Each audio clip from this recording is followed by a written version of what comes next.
Hey everyone, welcome to Web Solutions. In today's video, I'm going to show you how to report someone on Tag. So let's get started. Tap and open the tagged application. Press the hamburger menu at the top left. Then this panel is going to come up. Select Friends option. Then look along the tab which are right below Friends. Make sure you are under All option.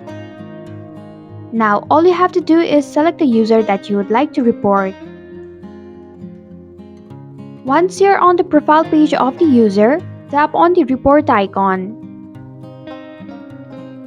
Then tap on the option right below the category option. And check on the reason why you want to report this user. And then tap on the select button.